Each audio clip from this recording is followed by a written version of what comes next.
ce live va être en français.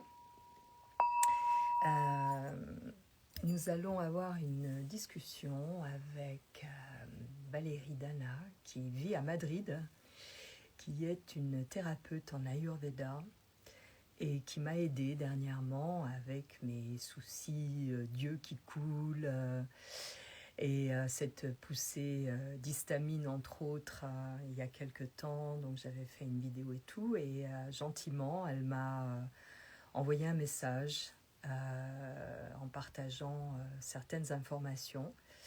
Et du coup j'ai appliqué et ça va vraiment beaucoup mieux.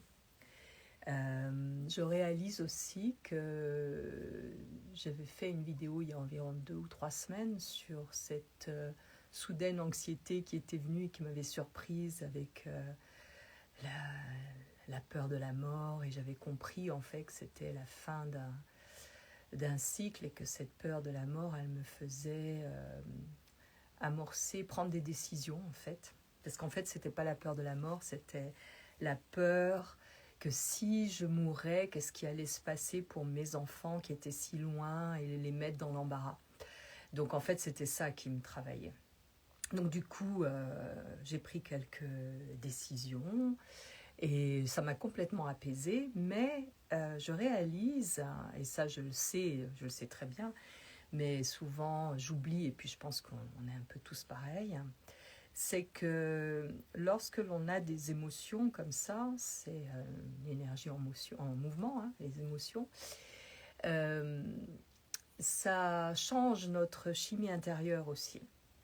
Et en fait, on doit s'adapter. Et quand on prend de l'âge, en fait, souvent le métabolisme est plus lent.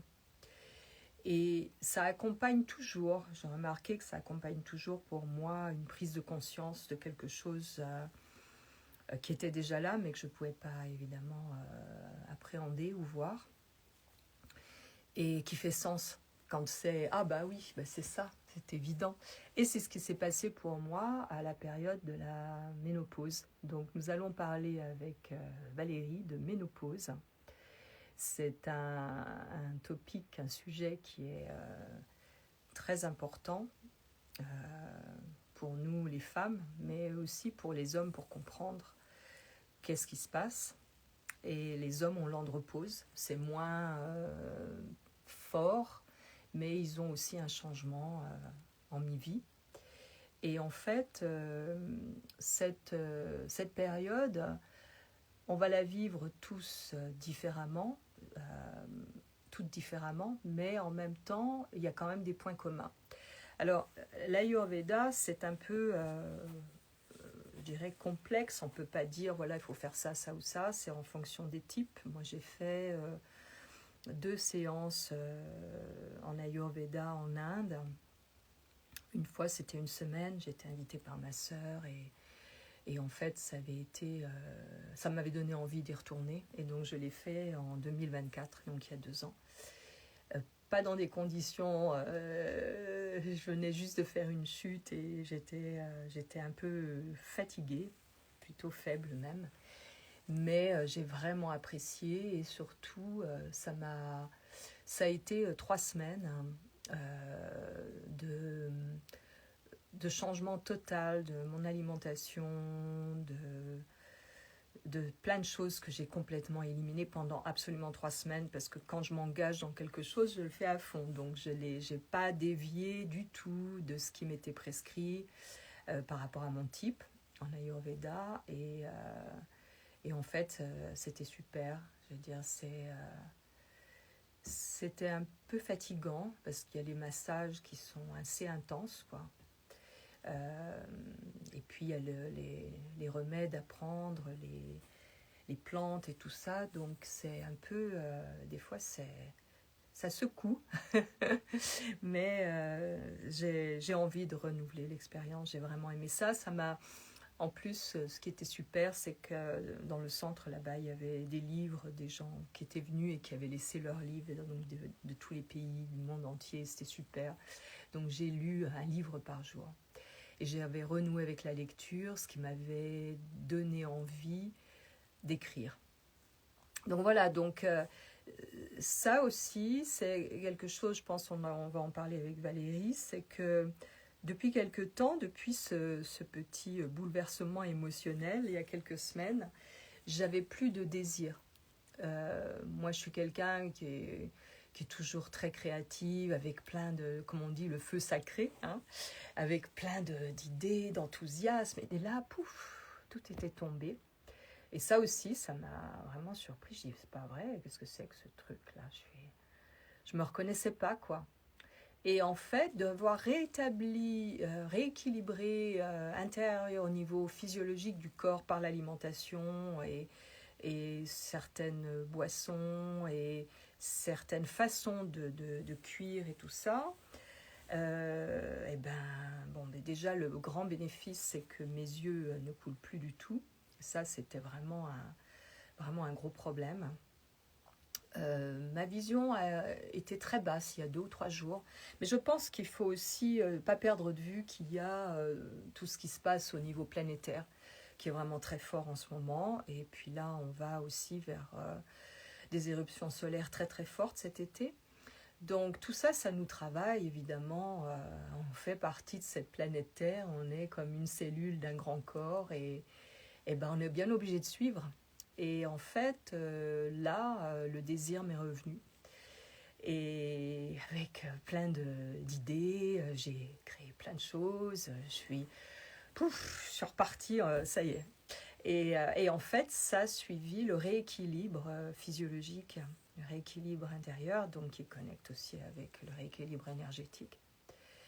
Et avec le désir, avec le désir de vivre, en fait, le désir de... Donc voilà, donc je vais voir si Valérie est là. Non, pas encore, je vais la demander. Voilà.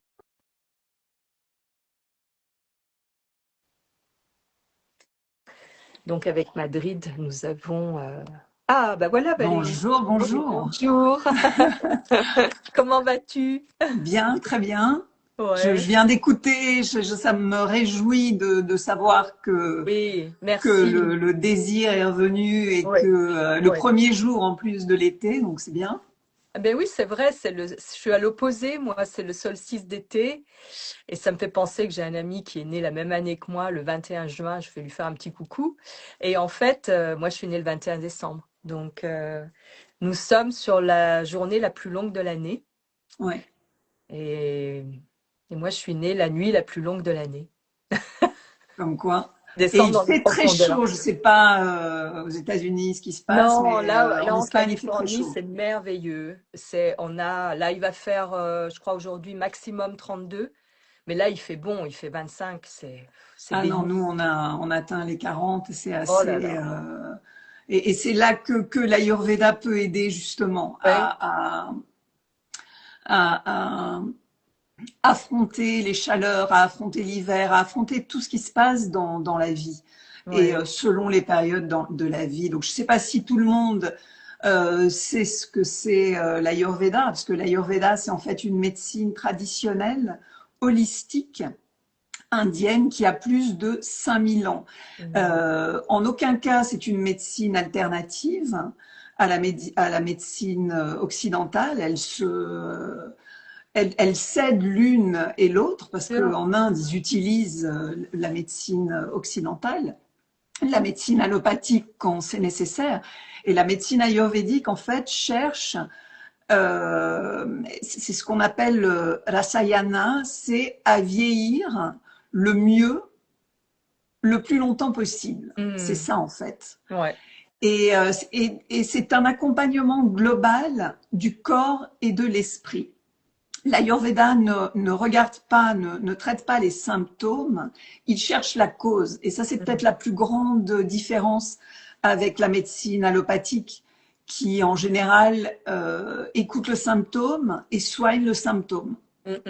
Donc, on a mal à la tête, on va prendre un cachet pour éviter les maux de tête. Mais pourquoi est-ce qu'on a mal à la tête? Bien sûr. C'est ça, en fait, que cherche à comprendre l'Ayurveda. Et c'est pour Mm. ça que c'est tellement intéressant. Parce qu'en fin de compte, on se rend compte que presque tout vient de notre système digestif, de ce qui s'appelle le feu digestif Ah ouais. Agni. Ouais, ouais, ouais, ouais. C'est, Comme je disais, j'avais perdu le feu sacré. Tu vois, oui, ben c'est j'avais ça. perdu cette énergie que j'ai toujours de désir de créer, tu vois, d'enthousiasme. J'avais perdu.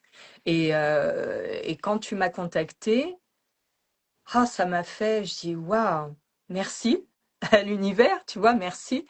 Et puis bon, on a échangé et tu m'as donné des indications, des informations, tu m'as orienté sur. En fait, il y avait des choses qui étaient déjà là, que je faisais déjà, mais pas, mais d'une autre façon. Et en fait, par exemple, cuisiner d'une autre façon, faire. Et du coup, j'y prends du plaisir parce que je suis en train de redécouvrir une autre façon de cuisiner avec d'autres ingrédients et du coup, ça, c'est créatif aussi, tu vois? Mais la cuisine, c'est créatif et ça fait partie du plaisir, en fait. Bien sûr. Et c'est ce qu'on a tendance à oublier. C'est-à-dire, je regarde les réseaux sociaux, parce que qui ne regarde pas les réseaux sociaux? Enfin, il y a des bienheureux qui évitent les réseaux sociaux. C'est pas mon cas. Et en fait, je me rends compte la mode, c'est d'avoir des intérieurs les plus clean possibles. Clean, je veux dire, sans presque aucun objet. De s'habiller de la manière la plus simple possible. C'est une grande tendance d'aller vers le simple. Et on oublie, et c'est quelque chose qui me frappe terriblement, on oublie complètement de se préoccuper de ce qui se passe au niveau de notre corps. C'est-à-dire Mhm. que on a un focus sur notre aspect extérieur, sur Mhm. l'image que les autres vont avoir de nous, mais c'est rare qu'on se demande euh, comment fonctionne notre intérieur. Mm, mm. Et la clé de notre bien-être, c'est notre intérieur. Bien Tu sûr. disais tout à l'heure que tu étais allé en Inde et que tu avais, en fonction de ta constitution. Donc en fait, en Ayurveda, pour ceux qui ne connaissent pas, il y a 5 éléments. Il existe 5 éléments qui forment tout ce qui est dans l'univers, et notre corps également, est composé de 5 éléments. Et chaque élément a ses propres qualités. Donc on a l'éther, qui est l'espace, l'expansion, le silence, Mhm. l'air, qui est le mouvement, la légèreté, le changement, le froid, la sécheresse. C'est important de savoir ça quand on pense et quand on veut vivre sa ménopause d'une autre manière. Mhm. Il y a le feu, qui est la transformation, la chaleur, l'intensité. On entre en été, c'est le moment du feu. Mhm. L'eau, qui est la fluidité, la nutrition, la cohésion. Il y a la terre, qui est la densité, la stabilité, le poids. Très souvent, quand on manque tout d'un coup de créativité, c'est où? Parce qu'on a la tête qui est tellement surchargée d'informations qu'elle est sur le point d'exploser, qu'on n'y arrive plus, ou que notre corps peut être tellement lourd que tout se ralentit. Et en général, cette lourdeur vient d'un feu digestif qui est faible. Mhm. De là, on a 3 doshas. Et donc, on a notre constitution depuis que l'on est. Il y a des personnes qui ont les 3 doshas, il y a des personnes qui ont un seul dosha. La majorité des gens ont 50-50, un dosha plus un autre dosha. Ça, c'est la constitution. On a l'air et l'éther, c'est vata. La légèreté, la créativité. Quand il est en déséquilibre, on commence à être anxieux, Mhm. à avoir de l'insomnie, à avoir la peau sèche, mais à avoir aussi notre intérieur qui est sec. ménopause, sécheresse vaginale. Il y a peut-être des femmes qui vont savoir de quoi je parle. On a une dispersion mentale et surtout, on a aussi, on est constipé. Donc ça, c'est pour le vata. On peut peut-être penser au vent. Quand il y a énormément de vent, qu'est-ce qui se passe? Tout s'agite et tout s'assèche. C'est exactement ça. Ensuite, on a Pitta, qui est le feu. C'est le moment de la transformation, du leadership, de l'intensité. Quand on est en déséquilibre, on a des bouffées de chaleur. Ménopause, bouffée de chaleur, trop de feu. On est irritable. On a de l'inflammation. On voit qu'on a les mains qui peuvent devenir rouges, la peau qui peut devenir rouge, qu'on va suer énormément, qu'on a des crises d'acné. On peut avoir de la diarrhée aussi. Et ensuite, on a Kapha, qui est l'eau, un mélange d'eau et de terre. Alors là, c'est la stabilité, le calme, la nutrition, au sens large du terme. Quand il est en déséquilibre, on fait de la rétention d'eau, on est léthargique, on manque de motivation et on se sent lourd. On peut avoir les jambes très lourdes aussi. Ça, c'est quand il y a trop d'eau, de terre et d'eau dans le corps. La boue, en fait, qu'est-ce que c'est? C'est lourd, la boue, c'est de l'eau et de la terre. Il y a 3 phases dans notre vie. Quand on est bébé, jusqu'à l'adolescence, on est dans un moment kapha, c'est-à-dire que tout nous nourrit. On va grandir, c'est la croissance, la vitalité, la régénération rapide. À l'adolescence, jusqu'à la ménopause, on est en pleine époque, et c'est la phase la plus longue de notre vie, en pleine époque pitta, c'est-à-dire que on va faire énormément, on n'arrête pas. On va créer, on va travailler, on va faire une famille, voilà, on peut vivre des aventures, énormément pendant de l'adolescence à la ménopause. Et à l'âge de la ménopause, et jusqu'à notre mort, alors la ménopause, ça dépendra de chacun, ça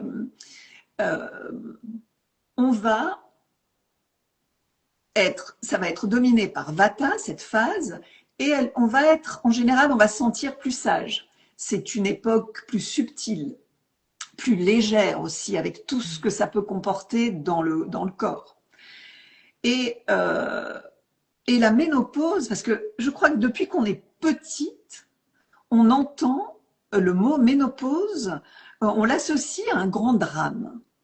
Et il y a énormément de femmes aux États-Unis, d'actrices qui se sont emparées de la ménopause parce qu'elles sont en train de la vivre et pour beaucoup d'entre elles, manifestement pas très bien. Ouais. Et on nous vend ça comme le drame de notre vie, en plus de tous les autres. Parce que on a tous, chacun aura ses drames particuliers, mais nous, les femmes, on a un drame en commun, la ménopause. Et en fait, moi j'ai commencé à 36 ans, la périménopause. Personne n'a jamais su m'expliquer. J'ai dû attendre 10 ans pour qu'on m'explique ce qui me passait. 10 ans de 15 jours heureuse et 15 jours en dépression totale.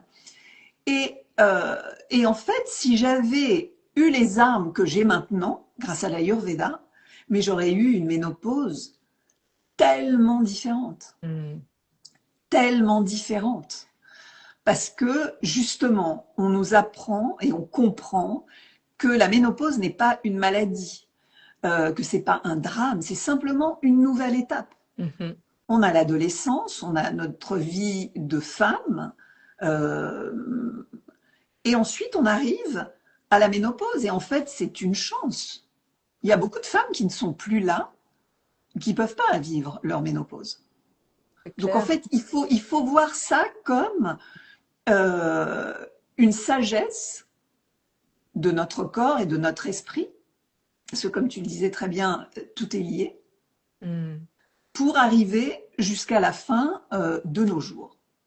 Donc ça, c'est important de le mettre de comprendre ça, de comprendre. Et donc, ce qui est important dans la ménopause, c'est que on ne va pas regarder notre constitution en Ayurveda. En Ayurveda, on a la constitution, on est avec cette constitution. Ok, c'est très bien. Mais chaque jour est différent.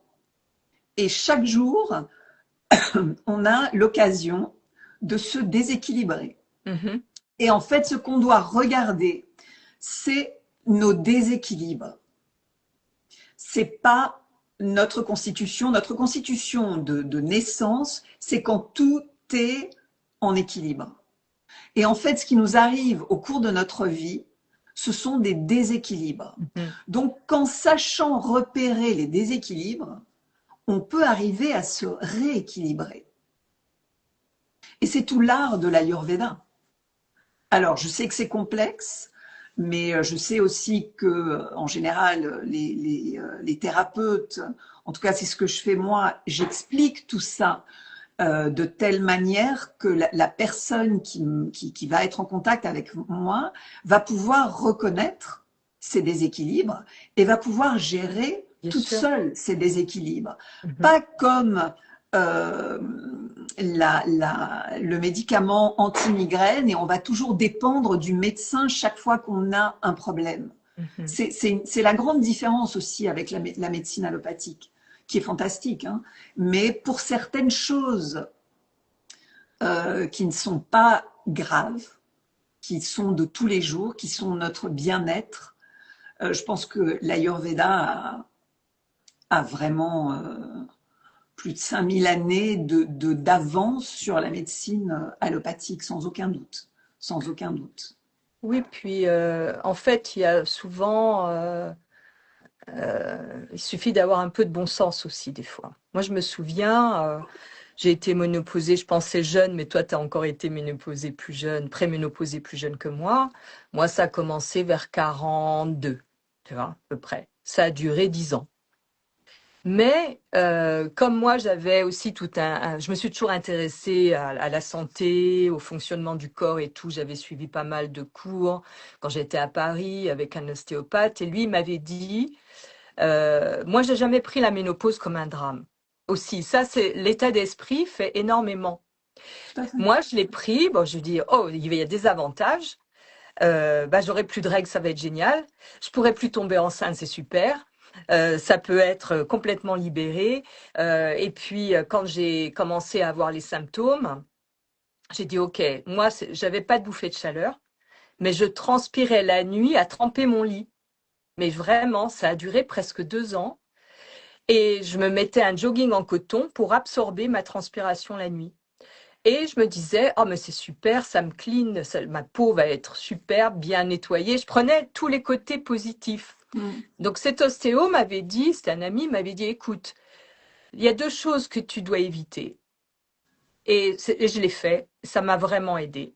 Il m'a dit, c'est tout ce qui est le sucre. Le sucre, les confitures. Moi, je faisais mes confitures moi-même et tout ça, mais je mangeais pas énormément de sucre, mais de temps en temps, je faisais des gâteaux, mais tout moi-même. J'achète pas des choses que je mange, tu vois, tout Mhm. préparé. Donc, il me disait le sucre et l'alcool. Et j'étais à New York. Et en fait, j'étais représentée par l'agence Ford comme mannequin. Et moi, je buvais un verre de vin rouge le soir à mon repas. J'aime beaucoup le vin rouge, bio de préférence, évidemment, et tout ça. Donc, et j'ai commencé, c'est ça qui m'a, mis à part les règles qui étaient irrégulières, c'est quand je me voyais le matin dans le miroir. Et là, j'ai fait le lien avec la ménopause qui arrivait et l'alcool. Et ça a été, mais j'étais défigurée le matin et fatiguée, fatiguée. Et il m'avait dit l'alcool et le sucre. Et donc, j'ai supprimé complètement ça. Et bon, bien sûr, j'avais des fruits, mais tout ce qui était confiture, pâte à tartiner que je faisais moi-même, tout ça, j'ai arrêté, où il y avait du sucre. Et l'alcool, j'ai arrêté le vin rouge pendant 7 ans. Et ça a changé ma vie, parce que si je buvais un demi-verre de vin rouge, le lendemain, tout mon visage était complètement... c'était une catastrophe. Et c'est Ouais. ça qui m'a alertée. Et là, j'ai fait le lien avec ce qu'il m'avait dit quelques années avant et j'ai appliqué. Alors, j'étais pas en Ayurveda à cette Oui, époque-là, mais mais enfin, j'ai appliqué. c'est la Voilà. nature humaine. Et les signaux du corps, les signaux que nous envoie le corps, Mhm. la périménopause, les signaux, on peut avoir les règles qui commencent à devenir irrégulières, des changements d'humeur aussi. Moi, c'est ce qui m'arrivait. C'était 15 jours, mais c'était Ah bah, vraiment sur l'agenda, quoi. C'était 15 jours de sourire, de rire heureuse et 15 jours d'angoisse, de pleurs, d'anxiété, une horreur. ah bah, La ouais. fatigue inexpliquée, la libido en baisse aussi. Mhm. Il y a des femmes qui vont prendre du poids sans comprendre pourquoi elles prennent du poids parce qu'elles n'ont rien changé à leurs habitudes. Et on peut commencer à souffrir de sécheresse vaginale, avoir aussi les cheveux et la peau qui devient plus fine, et on peut transpirer beaucoup plus. Donc, il y a des facteurs qui peuvent accélérer tout ça. Déjà, il y a la génétique et qui fait beaucoup. Ensuite, malheureusement, on vit dans une société qui est pleine de perturbateurs endocriniens. Ça Mhm. n'aide pas. Le stress chronique. Euh, Actuellement, le stress qu'on peut avoir avec tout ce qui se passe dans le monde, plus nos situations personnelles, font que c'est assez difficile, si on n'a pas certains outils, de gérer des situations de stress. L'hypothyroïdie, il y a de plus en plus de cas de problèmes avec la Mhm. thyroïde, que ce soit Hashimoto, l'hypothyroïdisme ou l'hyperthyroïdisme. Mhm. Des carences en vitamine D, la plupart des gens sont carencés en vitamine D. Mhm. Et même quand on vit dans des pays comme l'Espagne ou quand on vit au soleil, les gens sont carencés en vitamine D. Oui, Ça peut être en oméga 13. je te coupe. Donc ça, c'est vraiment important de faire un bilan sanguin Tout à fait. euh, complet, c'est-à-dire pas Complet. juste, voilà. Parce que Non, ça, non. ça vraiment, ça permet, et peut-être de le refaire 6 mois après pour voir, ou un an après pour voir l'évolution. Mais il Parce que, faudrait faire une prise de sang Mhm. régulièrement pour voir où on en est, parce que comme il y a des risques justement avec la thyroïde, et la thyroïde c'est un cercle vicieux, c'est la fatigue, c'est les surrénales qui sont fatiguées. Quand les surrénales sont fatiguées, euh, la thyroïde est fatiguée, quand il y a aussi tout ce qui se passe dans le foie, tout est absolument lié. Donc il faut absolument avoir Mhm. demandé chaque 6 mois si on a des doutes et si on a des symptômes ou des effets qu'on ne comprend pas vraiment, il faut insister auprès de son médecin. Il faut toujours Mhm. insister parce que les femmes en général, quand elles sont malades, c'est parce qu'elles ont un problème parce qu'elles sont dépressives. On prend les hommes au sérieux, mais les femmes, on leur dit, bon, c'est rien, repose-toi, qu'est-ce qui, prends un petit calmant, non. Et les femmes se connaissent, ressentent leur corps beaucoup plus que, je pense, que les hommes. Justement parce qu'il y a les règles, parce que c'est Sûr. une autre relation avec son corps. Donc, il y a aussi l'excès. Il y a les gens qui fument aussi ont plus de chances d'avoir une ménopause précoce ou d'avoir une ménopause précoce. Et il y a l'excès d'exercice. Mhm. Si la mode est au modèle Kardashian ou au modèle de femmes très musclées, et qui dit beaucoup de muscles dit beaucoup d'efforts physiques. Et en fait, plus on fait d'efforts d'exercice physique, plus on augmente le feu dans le corps, ce fameux Mhm. pitta qui augmente, et plus à la longue, on va dessécher aussi. Donc, en général, quand on arrive à la ménopause et qu'on a Vata qui commence à prendre des proportions invraisemblables, Vata, il était déjà présent avant, Mhm. à cause du stress, à cause du type de vie qu'on a.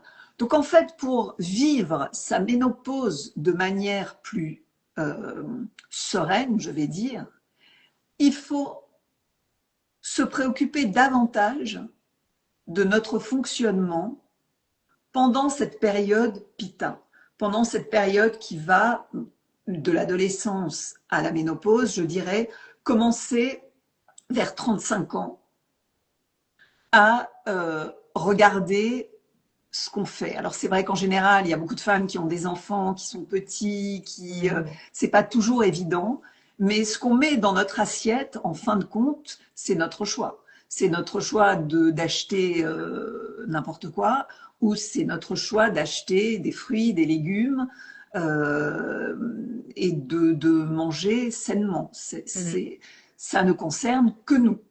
Donc ces bouffées de chaleur ou ces nuits un peu compliquées, c'est assez facile depuis l'Ayurveda à expliquer. Donc, on a le feu. Qu'est-ce qui se passe quand on a un incendie? Il y a eu des incendies il n'y a pas très longtemps, il y a un an, je crois, aux États-Unis.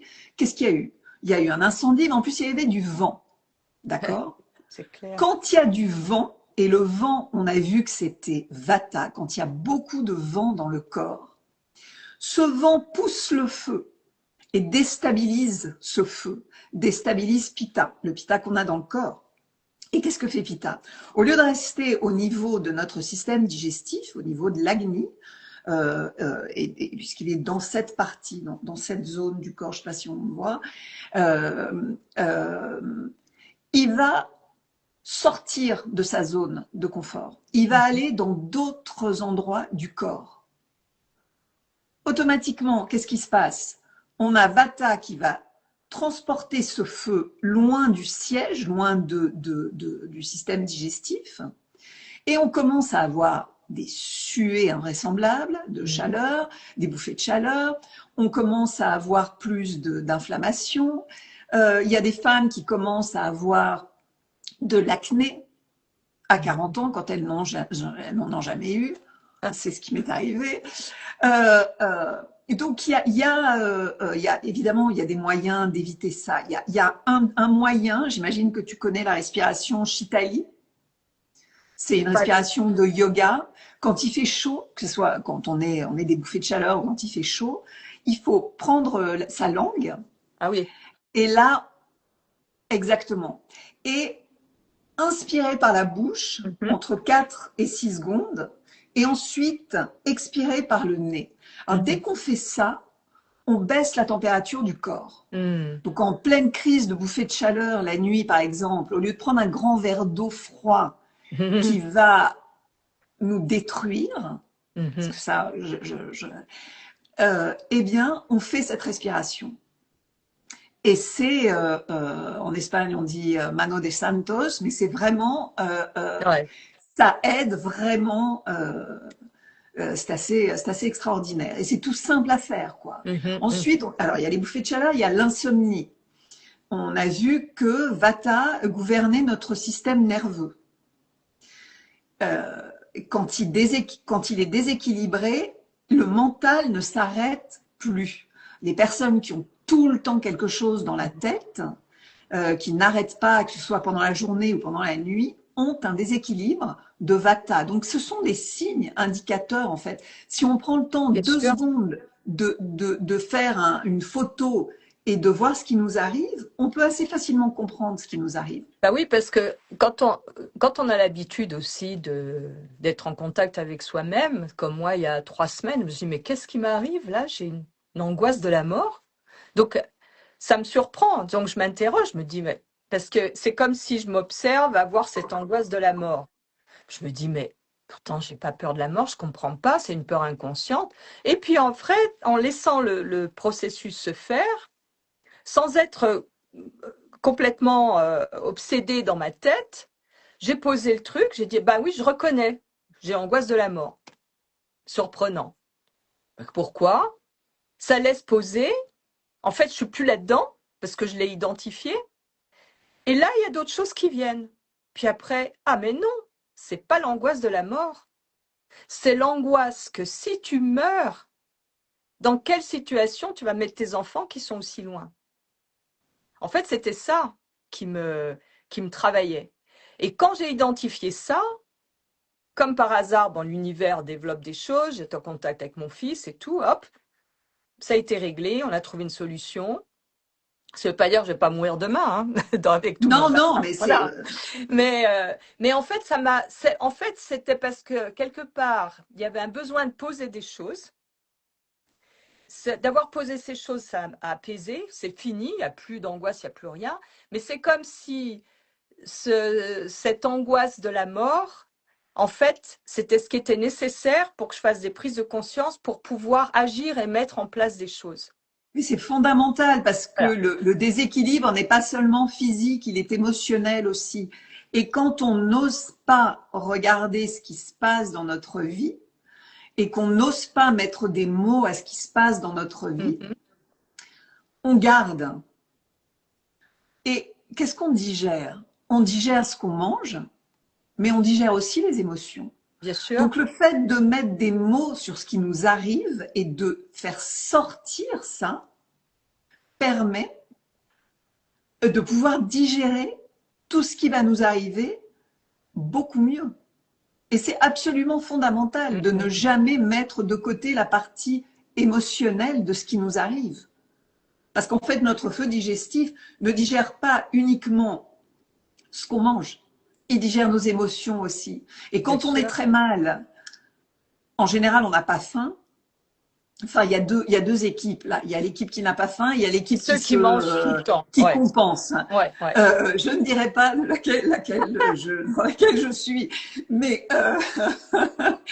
mais mais c'est en fait parce qu'il est saturé. Et plus on va manger, plus on va générer des toxines. Bien sûr. Parce que le corps ne peut pas répondre à la nourriture qu'on lui donne et aux émotions qu'il doit Et gérer. en plus, la nourriture qu'on lui donne à ce moment-là, elle n'est pas, Est épouvantable. quelque part, elle n'est pas chargée de quelque chose de plaisir et de positif. Elle est pour une compensation ou le manque de nourriture pareil. Donc, du coup, Alors, c'est comme un genre de poison qu'on se donne, qu'on se oui, met. mais alors en général, le type de nourriture qu'on va chercher, parce qu'il y a ceux qui vont manger, Ouais. les Américains, ils vont manger leur glace.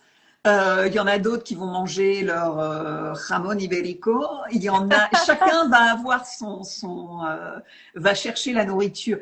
Pourquoi? Parce que c'est ce qui manque en général dans son alimentation. Ouais. À force de se priver de tout, tu parlais du sucre. En fait, en Ayurveda, il y a 6 saveurs. D'accord? Mhm. On a ce qui est doux, le sucré. Le sucré entre dans le sucré, c'est pas le sucre, c'est les pommes de terre, par exemple, les carottes, Oui. euh, tout ce qui est orange, le boniato, je sais pas comment on l'appelle en français ça, la patate douce, Ah oui, oui. la viande, le beurre, les huiles, le ghee, toutes les céréales. Tout ça, c'est la saveur sucrée Mhm. qui compose en général le 80% de ce que la société en général mange. D'accord? On mange beaucoup trop sucré. Mais Mhm. pas en plus du vrai sucre, on mange trop sucré. Ouais. Mais il y a des personnes qui ont besoin de ce type d'alimentation. Les Vata, par exemple, ont besoin de manger des aliments à tendance sucrée. Mhm. Ensuite, on a le sucre, on est le sel, ce qui est les algues. Le poisson est salé, d'accord? Tout type de sel. Qu'est-ce que fait le sel dans l'organisme? Il augmente le feu Mhm. dans le corps. Donc en fait, quand il fait très chaud, il vaut mieux éviter le poisson, les algues, le sel. Éviter dans le sens, on peut en manger. L'Ayurveda n'interdit absolument rien et n'est pas végétarienne non plus, n'est pas Mhm. Mhm. une médecine végétarienne. Il faut simplement diminuer Bien les sûr. doses. Ouais. Parce que sinon, quelqu'un qui a des bouffées de chaleur et qui en plus mange du poisson tous les jours, Hmm. elle va à sa perte parce qu'elle augmente le feu de Mm, son mm, corps. mm, mm, mm. Ensuite, il y a les aliments astringents. Astringents qui vont... Les personnes qui ont tendance à avoir du surpoids devraient manger astringent. Pourquoi? Parce que ça va leur permettre de perdre du volume. ce qui Hmm. n'est absolument pas indiqué pour quelqu'un qui est très sec et qui a une tendance à avoir un déséquilibre Vata, puisque Vata est déjà très sec. Mhm. Manger beaucoup de... les végétariens, par exemple, en période de ménopause, si elles n'ont pas suffisamment de graisse, elles commencent à avoir un nombre de maladies invraisemblables. Pourquoi? Parce que moi, je connais des gens qui se nourrissent de plâtrés de lentilles, Hmm. et en fait, les lentilles, ça sèche le corps. Ouais. Et après, on s'étonne d'être constipé et on prend des Hmm. médicaments pour éviter la constipation. Non, il faut diminuer la dose de lentilles. Alors, astringent, le brocoli, le chou-fleur, l'asperge, elle est astringente et comment on appelle, et amère. Tous les types de légumes secs. Mhm. Un des plus secs, un des plus terribles, c'est le pois chiche. Donc, il vaut mieux manger en fait du dalle, du douli dalle, des lentilles rouges qui sont Mhm. beaucoup plus faciles à digérer. Ensuite, on a l'acide, le citron, tout ce qui est fermenté a une partie d'acidité aussi dans son. Donc ça, il faut faire attention aussi quand il fait très chaud. Le citron jaune, par exemple, augmente et est chauffant. Donc il vaut mieux en plein été utiliser du lime plutôt que du citron jaune. Hmm. Le citron jaune, c'est mieux en hiver. Et si on n'a pas trop de feu dans le corps. Qu'est-ce qu'il y a d'autre? Il y a l'amer, tout ce qui est amer qui permet, le foie travaille tout seul, Mhm. mais en mangeant des plantes amères, on lui facilite le travail. Et on va nettoyer, on va éviter l'accumulation aussi de toxines dans le corps. Pour savoir si vous avez des toxines dans le corps, le matin, en vous levant, allez regarder votre langue dans le miroir. C'est un vrai, elle nous donne plein d'informations sur notre état du jour. C'est assez intéressant. Donc, amer, on a les épinards, on a alors je connais pas les mots en français par contre. On a Manioc la espagnol. tige des betteraves qui est amère, la tige des betteraves. Ouais. On a les acelgas, je sais pas, les bêtes, je crois, les Les blettes. Ouais. les blettes. Nous, ici, on a, et elle est super bonne parce que le petit marché, la fermier, c'est super. On a de la rougola sauvage. C'est Voilà, de il y a la la. rucola qui est chauffante. Alors la rucola, elle est chauffante. Fais Ouais. attention de ne pas en On- prendre trop en Ouais. été. Il y a quoi encore? Il y a eh ben, le coriandre. Par Mm. exemple, le coriandre est frais, rafraîchit le corps, mais il est amer. Donc, Ah, j'adore le en corps. été, eh ben, C'est. en été, tout ce que vous mangez, mettez de la coriandre fraîche. Mhm. C'est absolument extraordinaire parce que ça va donner justement ce goût amer qui va permettre de ne pas accumuler les toxines et en plus ça va rafraîchir le corps. Et j'ai dû en louper un. Et Euh, le basilic, il se situe dans quel. alors Dans. le basilic est plus chauffant que Ouais. le persil et le basilic sont plus chauffants que la coriandre. Et la Mhm. menthe, selon le type de menthe, elle peut Ouais. être plus chauffante aussi. Donc c'est intéressant d'avoir ce genre d'informations parce qu'on peut faire en mangeant, on peut déjà changer certaines choses. Mais je Alors il pense y a que des, souvent, je te coupe, on est d'instinct. Tu vois, par exemple, moi, la coriandre, j'en raffole. Ça, c'est vraiment. Et si je fais un guacamole, je dirais autant, si ce n'est plus de coriandre que d'avocat. Tu vois, c'est peut-être pas bien, mais j'en ai, je sais pas, ça. Tu vois, rien que d'en parler, j'en salive et j'adore ça. Tu vois. mais rien n'est pas bien en Tu fait. vois. Que Mais tout est bien, c'est une question de proportion et de ouais. comment après on va se sentir. On ne devrait pas avoir envie de dormir Hmm, après déjeuner.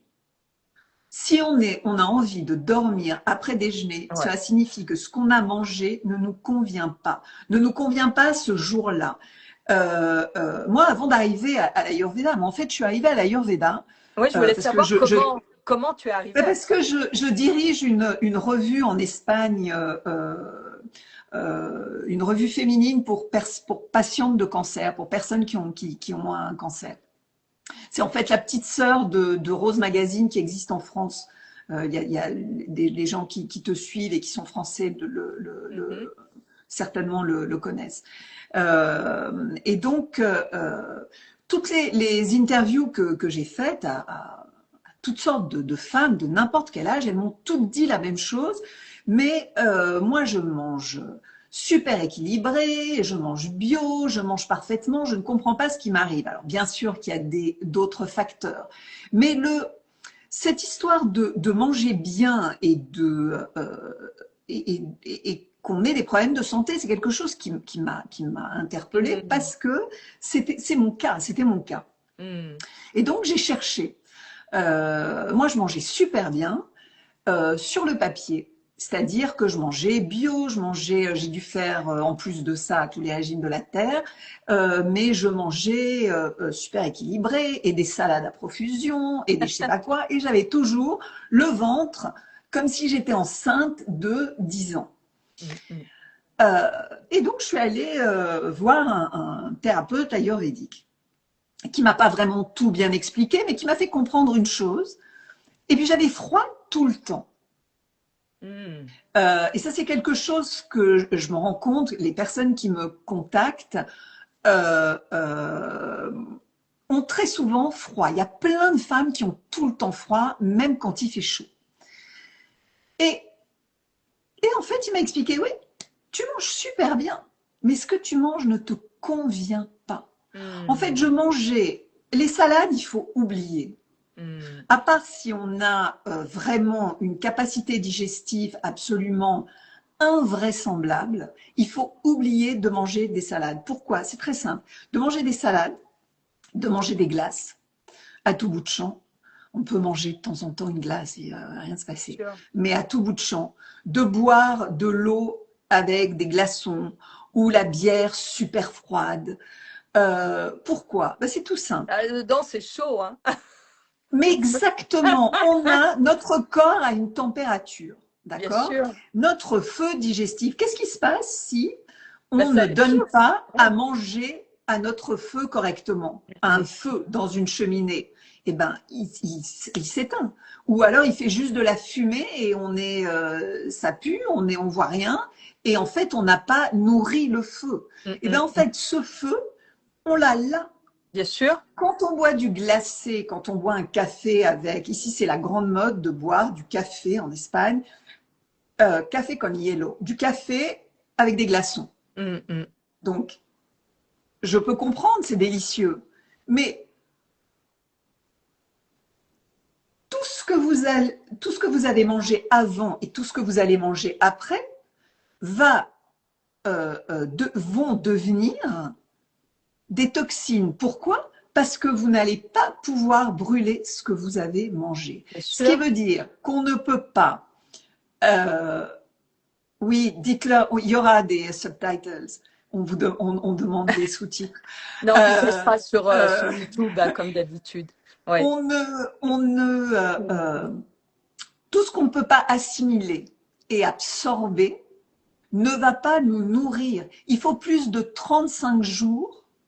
En fait, ce qu'on va manger ce soir va être absorbé et assimilé dans notre corps au bout de 35 jours. Ouais, le temps que Plus ça. d'un mois, il va falloir pour assimiler, parce qu'on a 7 tissus dans le corps, et quand le premier tissu, qui est la lymphe, n'est pas bien nourri et Hmm. n'absorbe pas bien les nutriments qu'il y a dans ce qu'on lui donne, dans ce qu'on vient d'absorber, le reste des tissus ne va pas pouvoir se nourrir bien. Et qu'est-ce qui se passe en fait quand il y a la ménopause? Tout d'un coup, on découvre que on a de l'ostéopénie et on a de l'ostéoporose. Pourquoi? Parce que les tissus antérieurs n'ont pas pu être nourris correctement. Donc, regardez votre langue pour voir si vous avez des toxines le matin.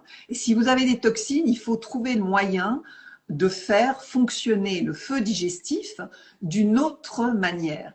Il y a autre chose il y a deux équipes, au niveau de la ménopause. Il y a celles qui souffrent beaucoup de bouffées de chaleur et il y a celles qui prennent du poids. Donc, elles ne comprennent pas pourquoi elles prennent du poids parce qu'elles font la même chose, elles mangent la même chose et elles prennent du poids. Et et quand on parle de cancer, il y a la ménopause qui est provoquée. Et il y a énormément de femmes qui prennent du poids à cause de jeunes femmes d'ailleurs qui prennent du poids. Et c'est quelque chose qui, dans la société dans laquelle on vit, peut être très très traumatisant parce qu'on se voit pas bien et parce qu'on ne se sent pas bien. Bien sûr. En fait, qu'est-ce qui se passe? Quand on est dans cette phase de périménopause, où il y a ce changement de pitta à vata et qu'on entre dans la ménopause, on a notre feu digestif qui diminue. D'office, il diminue, c'est comme ça. Donc, comme je disais, on ne va plus avoir nos tissus qui vont bien être nourris et on va accumuler, c'est-à-dire que tout ce qu'on va manger va être accumulé. Donc, quand on a le feu digestif qui diminue, il faut changer les proportions de ce que l'on mange. Il faut diminuer ce dont je parlais tout à l'heure qui est doux, diminuer les protéines animales, les œufs rentrent aussi dans le doux, diminuer tout ce qui est légumes oranges. J'ai pas dit les enlever, j'ai dit diminuer. Sûr. Et privilégier ce qui est plutôt astringent et amer. Et piquant, voilà, il me manquait le piquant. Le piquant, ça va être pratiquement toutes les épices. Toutes les épices sont piquantes, à part quelques-unes, à part le fenouil qui est rafraîchissant, et quelques-unes. La plupart des épices sont piquantes. Il y a différents degrés de force. Il y a de la rucola, par exemple, est piquante. Il y a des herbes qui sont piquantes. Donc, voilà. Donc, il faut augmenter le piquant si on ne souffre pas de bouffées de chaleur, évidemment. Donc, c'est pour ça qu'il faut savoir ce qui se passe. Est-ce qu'on souffre plus d'un surpoids ou de bouffées de chaleur? Ou est-ce qu'on souffre plus de bouffées de chaleur ou d'une augmentation de poids? En fait, tu as été modèle, tu sais, il y a la haute couture et il y a le prêt-à-porter. Tout à fait. L'Ayurveda, c'est de la haute couture. Pourquoi? Parce qu'on prend chaque cas et c'est de la médecine personnalisée. En fait, en oncologie, on parle de médecine personnalisée et c'est pas vrai parce que ce sont certains types de cancers qui vont avoir un certain traitement. En Ayurveda, pendant une session d'Ayurveda, on passe entre 1h30 et 2 heures à connaître absolument tout de la personne pour savoir exactement comment on va changer certaines habitudes alimentaires, certaines habitudes. Par exemple, il y a quelque chose qui est absolument absurde, qui est tout bête à changer. On a ce qu'on appelle la montre de chic. Il y a sûrement un mot en français plus adéquat, mais donc, selon les heures du jour et de la nuit, on va avoir tendance à avoir plus de kapha, de pitta ou de vata. Alors, kapha, c'est de 6 heures du matin à 10 heures, à 10 heures du matin. C'est l'heure idéale pour faire du sport. Ouais. Et c'est quelque chose qui est incroyable, mais je vous assure, c'est vrai. Et si vous pouvez essayer, essayez. C'est le moment où vous levez. Si vous vous levez à 5h30 du matin, je sais que ça peut être impossible pour des femmes qui sont avec des bébés. Chaque chose a un moment dans la vie. Donc, si vous vous levez tôt le matin, et si vous vous levez à 9h du matin, par exemple, regardez, un jour 5h30 du matin, un jour 9h du matin. En vous levant à 9 heures du matin, vous allez avoir une journée, mais lente, qui va peser. Vous n'allez pas avoir d'énergie. Pourquoi? Parce que vous êtes levé dans cette zone horaire de Kappa. Kappa, terre, eau, c'est lent, ça pèse, c'est lourd. Donc, quand on se lève à 5h30 du matin, entre 4h et 6h, c'est Vata. Vata, c'est... Les yogis se lèvent très tôt justement pour méditer avant le lever du soleil, parce qu'on est beaucoup plus agile. Et Pitta vient ensuite, il vient de 10h du matin à 2h de l'après-midi. Alors, 10h du matin, 2h de l'après-midi, en général, quand on doit travailler, quand on a des choses à faire, on a l'esprit qui est super rapide aussi, on va directement là où on veut, on est comme un aigle, on va directement, c'est vraiment, on est très très agile aussi. L'après-midi, c'est la même chose. On a dit 10h, 2h, 2h à 6h, on est de nouveau en Vata. Et de 6h à 10h du soir, on est en époque de Kappa. Kappa, le soleil commence à baisser. On a beaucoup de gens, hein, pas tous, mais on commence à avoir l'esprit qui fonctionne plus lentement. On fait dormir les bébés à partir de 7h du soir. Pourquoi? Parce que c'est plus facile. Et on devrait se coucher avant 10h du soir. Ça va être beaucoup plus facile de trouver le sommeil avant 10h du soir que quand on va rentrer de nouveau dans la phase Pitta du soir, qui est de 10h du soir à 2h du matin, où on va être suractivé. C'est en fait, on fonctionne comme le soleil. Ouais. Il y a ça aussi. Il y a beaucoup de choses en Ayurveda. C'est quelqu'un qui il va dire mais qu'est-ce qu'elle raconte celle-là? Je ne comprends rien de ce qu'elle dit. J'ai remarqué ces cycles-là sans savoir tout ça. Oui. Tu vois, sans savoir qu'il y a chaque cycle Vata, Pitta, Kapha. Tu vois, je savais pas. Mais ce que tu viens de dire, ça fait complètement sens avec ce que j'ai remarqué des moments de la journée. Tu vois, moi le matin, je me réveille vers 5h30, 6h. Quand j'arrive à me coucher vers 10h, tu vois, mais 9h, des fois, bon, l'hiver, je me couche très tôt.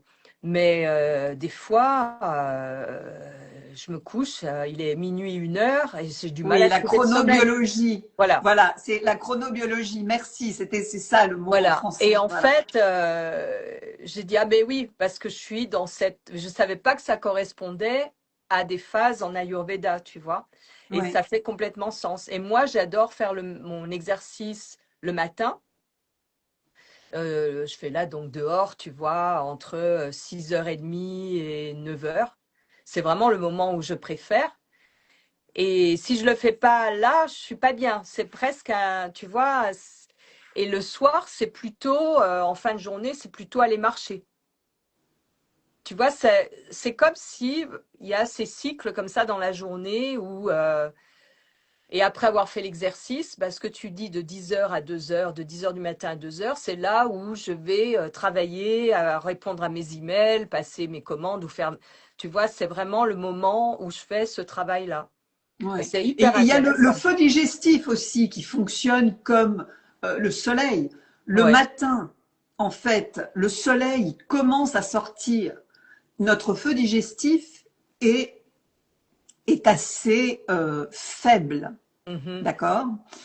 Quand on va lui mettre des œufs, de l'avocat, du pain, de je sais pas quoi, à 8h du matin, il va avoir énormément de peine à digérer. Énormément de peine.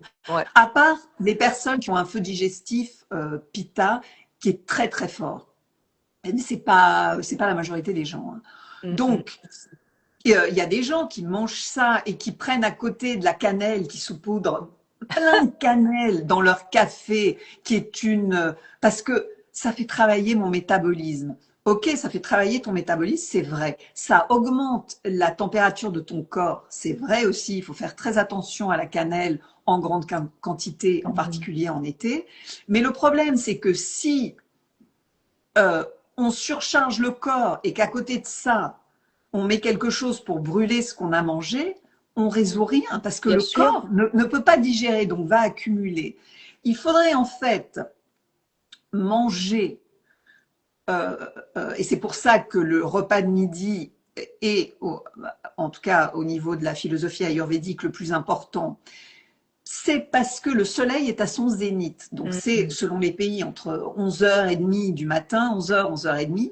Il y a beaucoup de pays où on déjeune à 11h, vers 11h30 aussi, les pays nordiques. 11h30 à 2h. Là, notre capacité de digérer est bien plus importante. Elle est Mhm. aussi importante que le soleil est fort. Et le soir, euh, elle diminue. C'est une chose, c'est la lumière, l'autre chose, c'est la force du soleil. Mhm. La force du soleil commence à diminuer à partir de 5h, 5h30. C'est super agréable d'être au soleil à 5h30 parce que le soleil est doux. Mhm. Mhm. Mais cette douceur, elle nous renvoie à notre feu digestif qui diminue aussi. Mhm. Donc, dîner tard signifie que ce qu'on va dîner le soir, on va avoir beaucoup de peine à le digérer. C'est pour ça qu'il faut dîner léger. Et surtout, éviter, si c'est possible, le froid, les salades, parce que vu que notre feu digestif, si on doit manger une salade, que ce soit à midi, Mhm. pas le soir, parce que le soir, on va pas la digérer bien. Et ce qu'on ne digère pas bien se transforme en toxines. Et les toxines, quand elles s'accumulent dans le corps et elles peuvent s'accumuler le long d'une vie, ça se transforme en maladie. Mhm. Donc, ce sont des choses qu'il faut prendre en compte. Ça ne veut pas dire qu'on ne peut pas sortir un soir et dîner comme ils font ici à 10 heures du soir. Moi, je dors à cette heure-ci, mais avant, oui, je le faisais. Euh, mais c'est vrai que le lendemain, je me sentais pas bien. Bien sûr. Et puis, il y a quelque chose de super important aussi, c'est qu'il faut qu'on oublie que c'est l'heure de manger, qu'il est midi ou qu'il est 2 heures, alors il faut Ouais. manger. Non, on mange si on a faim. Et qu'est-ce Mhm. que ça veut dire avoir faim? Comment est-ce qu'on peut détecter qu'on a faim? Eh ben, prenez le plat dont vous avez absolument horreur. Si vous pouvez manger ce plat, parce que vous avez tellement faim, si vous pouvez penser que vous pouvez manger ce plat, ça veut dire que vous avez faim. Mhm. Et ne jamais oublier non plus que euh, ce qu'on va manger, on a besoin, selon les organismes, on va dire entre 3 à 5 heures pour digérer ce qu'on a mangé à chaque moment. Chaque fois que vous allez mettre, si par exemple vous prenez votre petit déjeuner, on va dire à quelqu'un de travail, il prend son petit déjeuner à 7 heures du matin. Et puis, à 10 heures, il va manger quelque chose. Ce quelque chose qu'il va manger va s'ajouter à ce qu'il a mangé à 7 heures du matin, au Mhm. niveau de sa digestion. Hein. Ce qui veut dire que la personne est en train de saturer son système digestif. Les personnes qui sont tout le temps en train de picorer, par stress ou parce qu'elles ont faim, ce qu'il faut faire, c'est pas couper et dire ah, je ne mange plus et je suis en souffrance et je vais être malheureuse parce que je peux plus rien manger, c'est rétablir ce feu digestif. Mhm. Il y a plusieurs types de feu digestif. Il y a celui qui est en équilibre que très peu de personnes arrivent à avoir parce que c'est difficile. Il y a le très lent qu'on appelle Manda Agni, qui est justement les personnes qui n'ont pas souvent faim. Euh, euh, qui peuvent manger une fois par jour ou 2 fois par jour parce qu'elles n'ont pas faim le reste du temps. Elles ont un système qui est très lent, donc il faut faire bouger ce système. cet agni, la semence de agni. Il faut lui donner du boost, il faut le booster. On va le booster en prenant du gingembre. Alors on peut le manger frais, le gingembre, Mhm. avec un peu de sel et un peu de citron, une demi-heure avant de manger son repas. On le donne en Inde, ça d'ailleurs, Mhm. pour les personnes qui ont, qui ont ce problème. Et on mange ça, c'est absolument délicieux. Et après, vous sentez, la faim recommence. Mhm. Vous avez les personnes qui ont tout le temps faim. Alors elles mangent et 2 heures après, elles ont faim. Donc là, il va falloir trouver le moyen, selon le profil, de tranquilliser ce feu digestif, de le baisser. Et il y a le fameux feu digestif qui est comme ça, qui est celui des Vata. Un jour, ils ont faim, un jour, ils n'ont pas faim. Mhm. Un jour, ils sont constipés, un jour, ils ont de la diarrhée. Un jour, ils ont toujours quelque chose, les Vata. Hein. J'ai ce problème, je vous assure que c'est vrai. Euh, euh, donc là, il va falloir être très subtil. Il va falloir manger tous les jours à une heure régulière. En Mhm. fait, il faut toujours aller, quand on a ça, qu'est-ce qu'il faut faire? Il faut trouver de la régularité. Ouais, Quand on rééquilibrer. a le sec, qu'est-ce qu'il faut? Il faut pas aller vers plus d'eau, parce que on en parlait. Quand la Mhm. peau est sèche à l'intérieur et quand le corps est sec, quand la peau est sèche à l'extérieur et que le corps est sec à l'intérieur, boire plus ne va rien résoudre. Le contraire de sec, ça va être onctueux. Donc il faut augmenter les matières grasses, Ouais, les ouais. bonnes matières grasses. Mhm. Euh, euh, et les fruits secs, d'ailleurs, sont secs. On a tendance à penser que les fruits secs sont très gras. Effectivement, ils sont gras, mais il faut les préparer, il faut les manger d'une certaine manière. Parce que Mhm. sinon, ils assèchent le corps. Ça s'appelle fruits secs.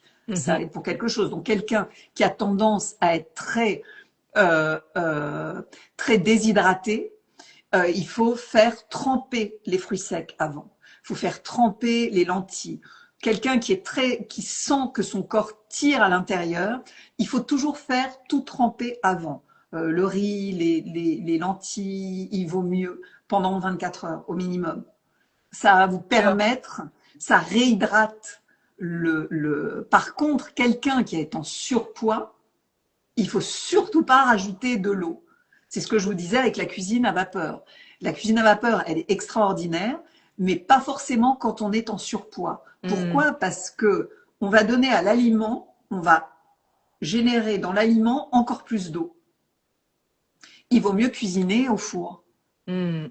ou au air fryer qui est très à la mode et qui est Ouais, moi, c'est pas tout qui est pas ça. une grande idée quand on a des problèmes de sécheresse. Peut-être sauter dans du ghee ou de l'huile d'olive, tout simplement aussi, non?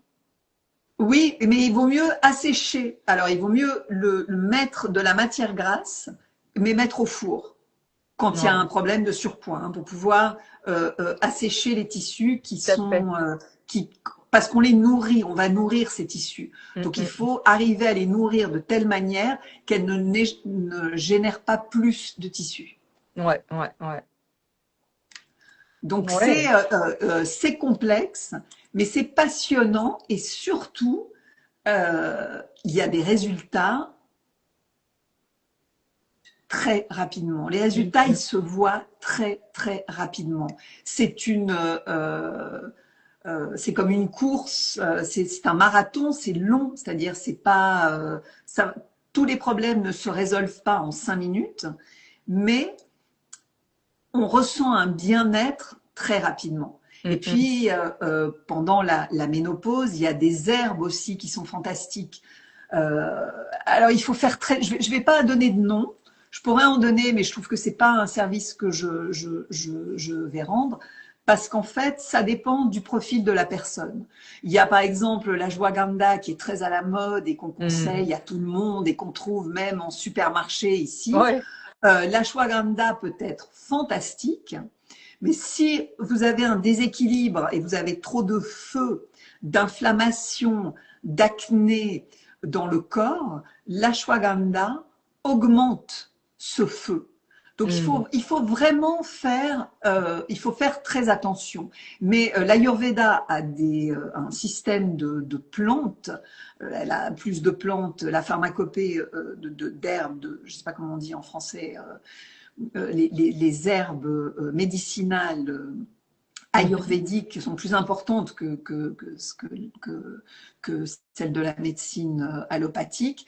Et il existe des plantes qui sont vraiment extraordinaires pour aider en cas de problème de la ménopause. Donc Oui, c'est moi vraiment... j'ai été aidée parce que quand j'étais à Paris, j'avais une gynécologue qui travaillait en holistique et qui travaillait avec des plantes. Et donc, j'habitais à New York à l'époque, j'allais à Paris 4 fois par an et j'allais la voir une fois par an. Et elle m'a aidée pendant cette période de préménopause et ménopause avec des teintures mères et des décoctions de plantes. Et ça m'a accompagnée, quoi.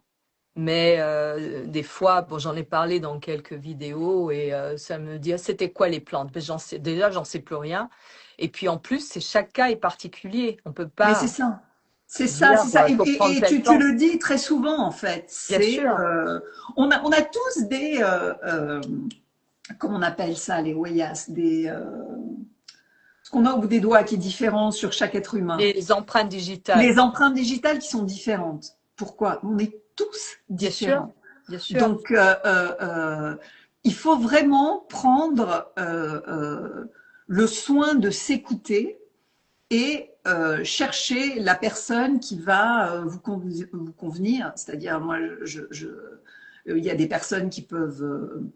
moi, j'ai vu plusieurs praticiens ayurvédiques avant de décider de me former. Parce que je comprenais rien. C'est-à-dire, j'écrivais des articles et tout, je parlais à des praticiens, je parlais et je disais, alors je comprenais toujours quelque chose et puis en fin de compte, il arrivait un moment où je disais, mais non, il y a un truc qui va pas, je Il comprends manque. pas. Ouais, ouais. Et c'est en fait en étudiant, en allant en Inde, en étudiant, en me formant, que j'ai compris parce que chaque plante peut être ou chaude ou froide, peut refroidir le corps ou peut augmenter la chaleur, chaque aliment aussi. Quand on le prend à une certaine heure, c'est pas la même chose que si on le prend à une autre heure. Le trifala, par exemple, n'a pas la même, ne fera pas le même effet sur le corps si on le prend le matin que si on le prend le soir. Il y a énormément enfin, je pense que j'en ai jusqu'à la fin de mes jours, moi, avec cette histoire, parce que tous les jours, j'apprends quelque chose de Bien nouveau. sûr. Mais ce qui est fantastique, c'est d'arriver à expliquer. Et moi, mes sessions, je les fais online. Hein. J'en fais avec des gens qui sont en Suisse, enfin, avec dans d'autres pays. Je sais pas que. Et c'est d'expliquer que les personnes réussissent à se dire quand elles se réveillent le matin, ah, alors voilà, je me sens comme ça et aujourd'hui je vais faire ça. Parce que c'est ça en fait. Bien Si vous vous sûr. sentez très lourd d'un matin, ce qu'on appelle les gunas en Ayurveda, quand vous vous sentez très lourd le matin, vous vous levez, vous êtes super fatigué. N'allez pas manger un toast avec de l'avocat ou des œufs ou non, Bah oui. parce que ça va vous rendre encore plus lourd. Allez vers quelque chose de beaucoup plus léger. Si vous sentez que le matin, vous levez et vous commencez à penser que demain et après-demain et à 4 heures et j'ai ça, mangez plutôt le toast à l'avocat qui va vous ancrer et qui va vous Yeah. calmer. C'est Ouais. ça en fait. C'est sentir dans quel état on est, émotionnel, mental et physique, Et adapté. et se Ouais. dire, voilà, alors je peux aller vers ça ou je peux aller vers ça en utilisant de manière très avec parcimonie aussi les épices qui sont là pour nous aider. Ça c'est fondamental d'utiliser les épices comme La à cette époque cardamome. de l'année. Il y a le gingembre frais qui Ouais. n'augmente pas la chaleur, qui est frais, donc il ne va pas augmenter autant la chaleur que le gingembre sec. Et puis y aller toujours avec l'équivalent de vos doigts, une pincée. Et si vous voyez que vous supportez, vous pouvez ajouter une deuxième pincée. À cette époque de l'année, il vaut mieux privilégier en été, parce qu'en fait, on change son alimentation selon les saisons. Il vaut mieux utiliser à peine de curcuma, de la cardamome, du coriandre, du coriandre entier et les feuilles de coriandre. Ça, Ouais. c'est super. Comment on appelle ça? Le fenouil. Mhm. Le fenouil est super rafraîchissant. Vous pouvez en mettre dans l'eau, dans votre eau que vous allez boire toute la journée. Que l'eau ne soit pas froide, qu'elle soit Bien sûr. à température ambiante ou un petit peu plus chaud si vous avez froid. Si vous souffrez de constipation, et ça, il faut vraiment. On est constipé quand on ne va pas tous les jours à la selle. C'est C'est clair. de la constipation. Mhm. Donc, qu'est-ce qu'on peut faire? Vous prenez de l'eau, vous mettez, par exemple, ou des raisins secs, ou vous allez mettre deux pruneaux. Mhm. Vous mettez un peu ou un peu de cumin. Maintenant, moi, je mettrais plutôt comment on appelle ça, du fenouil en Mhm. grains, et vous buvez ça toute la journée. Et à la fin de la journée, vous allez manger les pruneaux. Et petit à petit, vous allez voir qu'il y a quelque chose qui va se faire. Parce que ce qui est intéressant, c'est d'essayer par des choses très simples et accessibles Mhm. d'améliorer son bien-être. Alors, bien sûr qu'il y a 1 million de plantes que je peux recommander, mais autant commencer par des choses simples et qu'on a forcément chez soi. Bien sûr. Prendre une cuillère d'huile d'olive le matin à jeun, ça va vous aider à évacuer, Mhm. si vous supportez l'huile d'olive, évidemment. Il y a un autre truc, je te l'ai pas dit ça, mais euh, l'huile de ricin. Ah oui. L'huile de ricin le soir, on la fait Ouais. chauffer un petit peu et on en met une goutte dans son Dans le nombril et nombril, on ouais. masse. Alors, il faut masser Dans le dans le sang. sens des aiguilles de la montre. Mhm. Et ben, en général, le matin, il y a quelque chose qui se débloque. Le matin, se faire un massage doux sur le ventre aussi. Il y a plein de petites choses Oui. comme ça. Puis la respiration, moi, je me suis rendu compte que Total. je bloquais la respiration des fois. Je me dis, oh, mais j'ai pas respiré. Et en fait, la respiration, par exemple, sur 4 temps inspiré et 8 temps expiré, je sens que par le diaphragme, ça stimule le gros intestin. C'est comme ça le pousse, tu vois. Et puis Et ça ça, calme en plus. Ça ouais, calme. et ça, on sent vraiment dans le ventre une différence. Se tourner, faire des exercices de Les yoga torsions, où ouais. vous allez tourner. Alors pas s'il y a trop de feu dans le corps, si vous avez, vous sentez des brûlures d'estomac et tout, il vaut mieux Mhm. éviter parce que vous allez travailler plus. Bien sûr. Mais quand il n'y a pas ce type de problème, le matin au réveil, faire ce type d'exercice, hein, faire des exercices de yoga, de torsion, c'est extraordinaire. Se Il y a, mettre ouais. accroupi aussi, mettre ses pieds mettre ses genoux, monter ses genoux sur la poitrine et appuyer un peu. Non, l'huile de ricin, qu'elle soit bio, Oui, quoi, qu'elle soit de bonne qualité. oui, les marques, Euh, ça veut pas trop dire non, grand-chose. surtout que moi je vis en Espagne, donc Et si je puis vous moi donne aux mes marques, ça États-Unis, va pas donc vous aider beaucoup. Mais aller qu'elle soit de bonne qualité, oui, et éviter voilà, parce qu'en fait, il faut pas oublier aussi que tout ce que vous allez mettre sur votre peau ouais. rentre dans le sang, rentre dans tous vos tissus. Donc autant utiliser des huiles pour le corps s'il y a beaucoup de sécheresse extérieure, au lieu de mettre des crèmes qui sont en général pleines on ne sait pas trop quoi, on préfère ne pas savoir. Euh, Vous pouvez essayer de trouver, à cette époque de l'année, vous pouvez utiliser de l'huile d'amande douce, tout simplement. Pendant le reste de l'année, de l'huile comment on appelle ça, de sésame noir. Le Mhm. sésame blanc augmente la chaleur du corps. Donc, Mm. c'est pas toujours une grande idée d'utiliser, que ce soit dans la cuisine ou sur votre peau, du sésame blanc, plutôt du sésame noir. Pour les personnes qui ont très chaud, se masser avec de l'huile de coco. Se Mhm. masser la tête aussi avec de l'huile de coco. vous faites des massages, vous laissez poser et vous allez voir que si vous avez très chaud, vous allez sentir immédiatement que votre tête va se calmer. Ce que vous avez dans la tête, vos idées, tout va se calmer.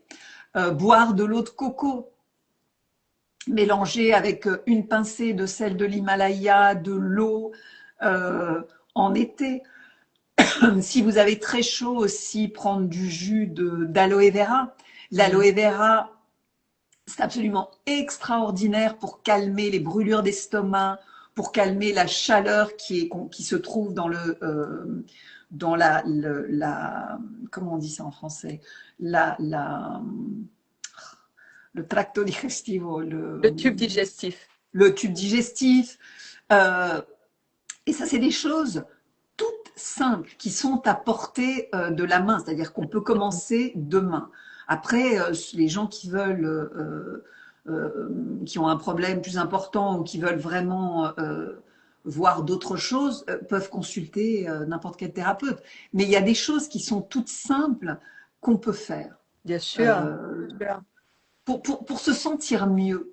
Parce qu'en fait, la vie est très courte et parfois elle paraît très longue, mais en fin de compte, elle est très courte. Et on n'a pas à subir. On n'a aucune raison d'avoir des règles douloureuses. Ça n'est pas normal.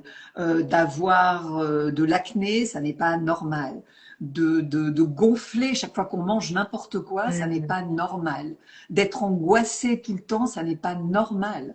J'entends, il y a des études scientifiques qui ont vu la relation entre la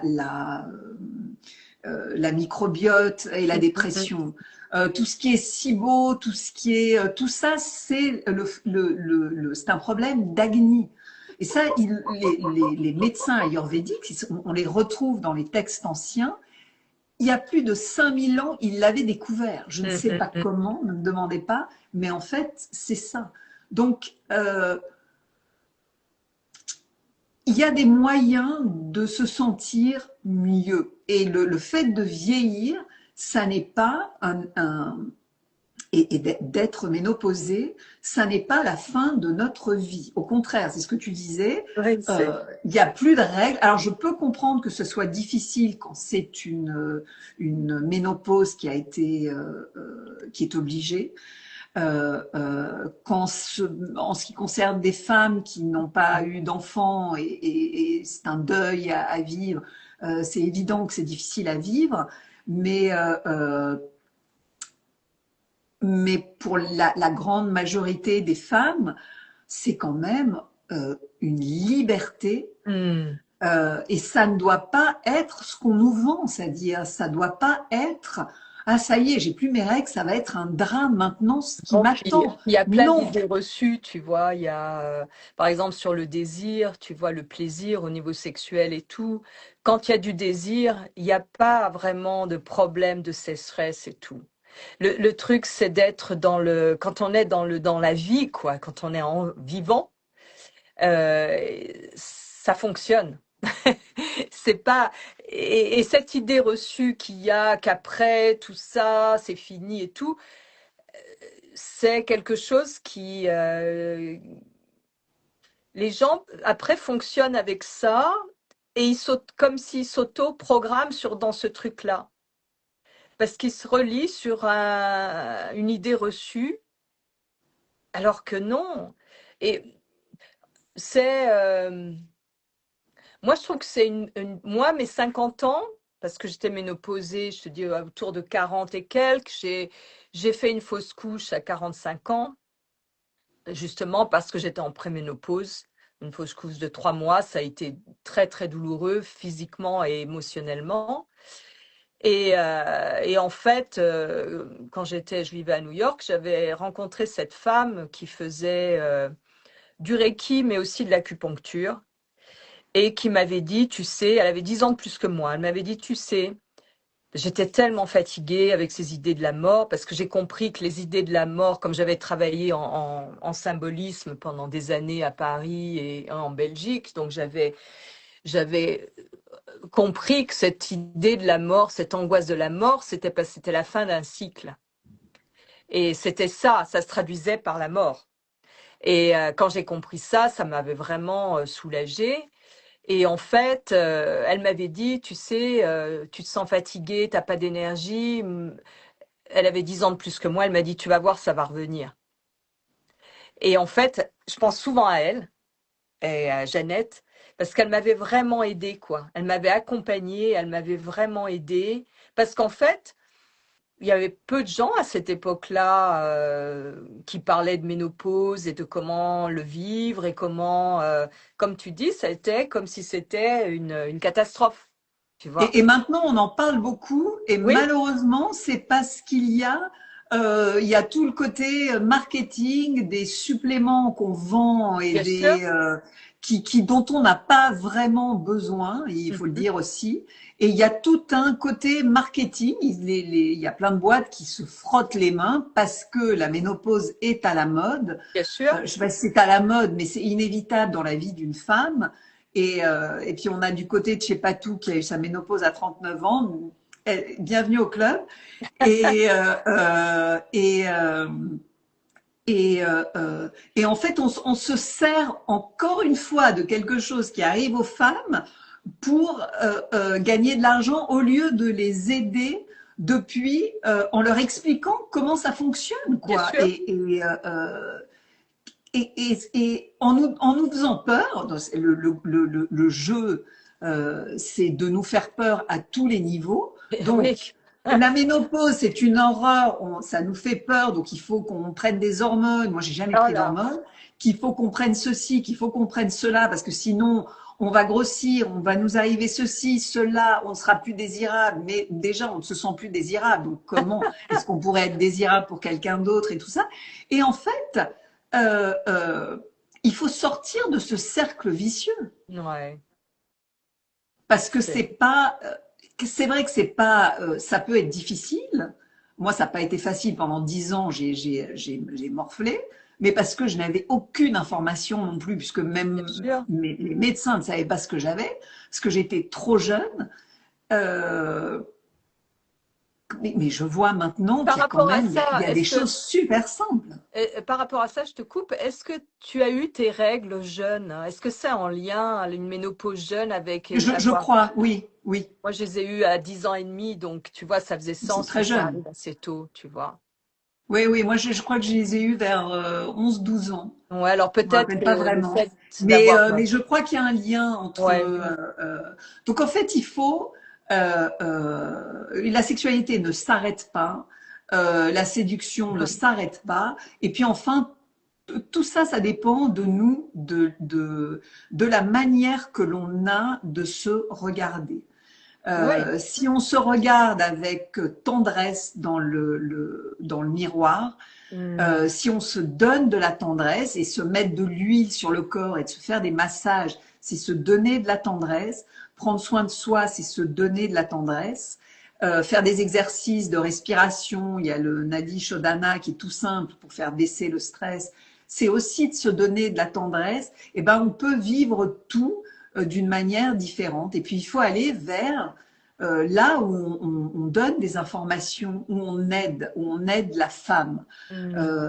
pas où on la voit comme bon, celle-là, elle est à la fin de sa vie. Non, à 39 ans, on n'est pas à la fin de sa vie.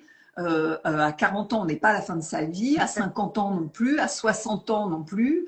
Et à 70 ans encore moins. Enfin, j'entends que tu en es la preuve vivante. C'est-à-dire, mais non, mais ça aussi, c'est un message d'encouragement. Tout à fait. Tout à fait. Moi, quand je t'écoute, ça me remonte. C'est comme si je mettais les doigts dans une prise, quoi. Parce que je me dis, tout est possible. Il faut pas penser. On est une autre génération. Il faut regarder ce qui s'est passé, mais il faut penser aussi qu'à partir d'un certain âge, on doit changer notre rythme. Ça, c'est Oui. important aussi. À partir de la ménopause, il faut arrêter de penser qu'on peut faire ce qu'on faisait quand on avait 30 ans. Mhm. Parce que notre corps a besoin de se reposer et a besoin d'être traité d'une autre manière.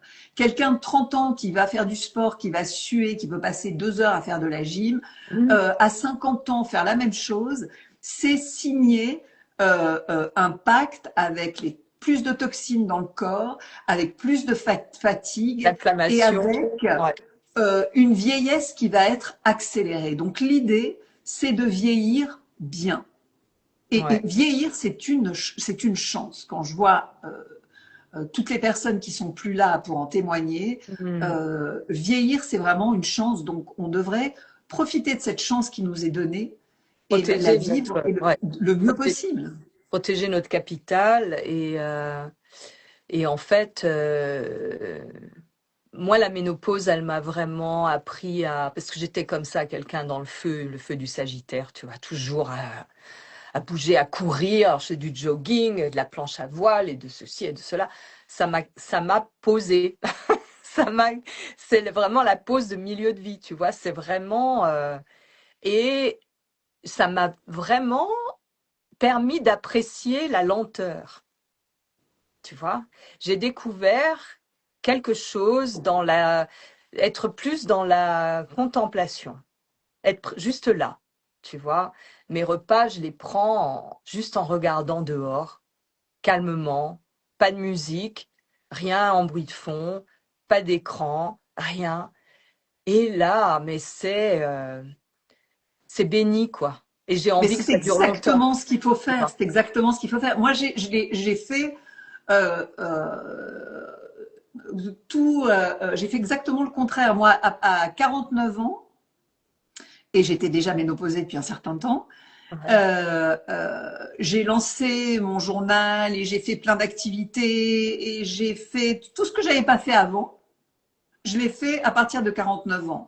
Eh ben, je me suis pris le mur, mais bien, j'ai fait un burn-out. Ah ouais. Il a fallu que je passe par un burn-out quelques années après pour comprendre, et il m'a fallu encore quelques années pour comprendre que j'avais besoin de me tranquilliser, de baisser mon rythme et que rien n'était urgent. C'est ça, c'est vrai, c'est ça. Et ça veut pas dire que je suis pas active et tu vois, je fais plus Non, du non, ça n'a vélo rien à presque, voir. Une tu chose, c'est vois, d'être active. c'est baisser Autre le chose, c'est rythme. d'être active dans l'urgence parce que Voilà. la Terre s'arrête de tourner. Ouais, ouais, ouais. C'est complètement différent. Et c'est vraiment, et je le sens. Des fois, là, ces jours-ci, là, j'ai senti que ça remontait. Je dis, oh là là, le feu sacré, il est là. Alors, il fallait que j'aille là, là, là. Je dis, calme-toi. Tu vois, je me suis posée, tu vois.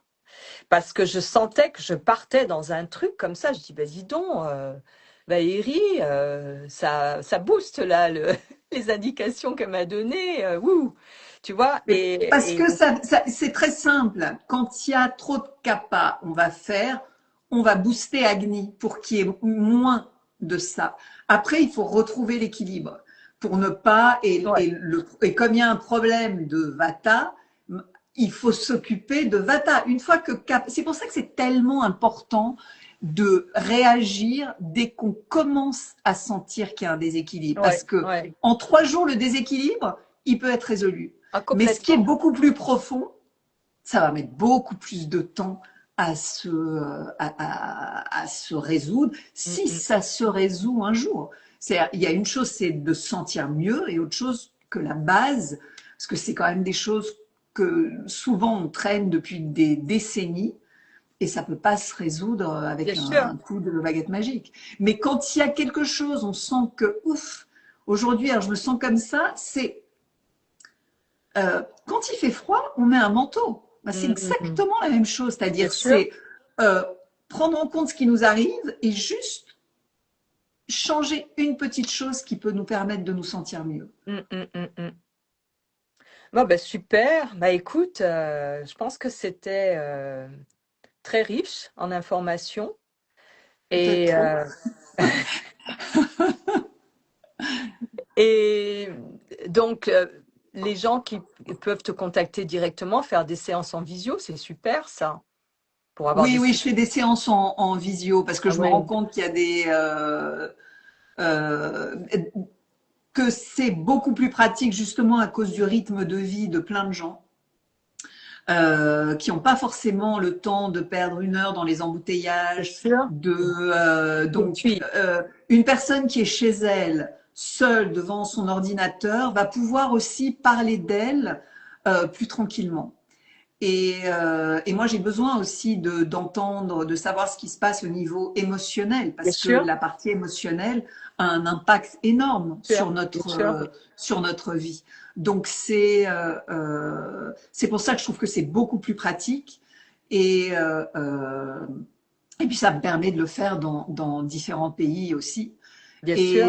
Et je le fais, et j'arrive à me, selon les horaires des personnes qui me contactent, eh ben moi je m'arrange pour Sûr. si un Non, c'est dimanche une personne est libre que le dimanche parce que bien c'est sûr. la seule plage horaire où elle peut, ben je suis là le dimanche. J'ai pas de problème de ce Ouais. style. Ça, c'est Eh ben super la parce que. langue c'est possible, oui. Alors du côté de Ah chez oui, Patou, alors tu parles évidemment anglais?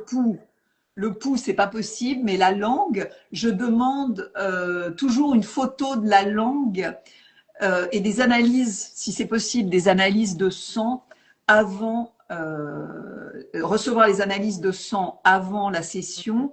Et la langue, si on a une session à 2 heures de l'après-midi, vous me la donnez, vous me l'envoyez le matin et vous la prenez le matin au réveil parce que Ah ouais, c'est super. vraiment, Ouais. ça me donne tellement d'indications sur les problèmes.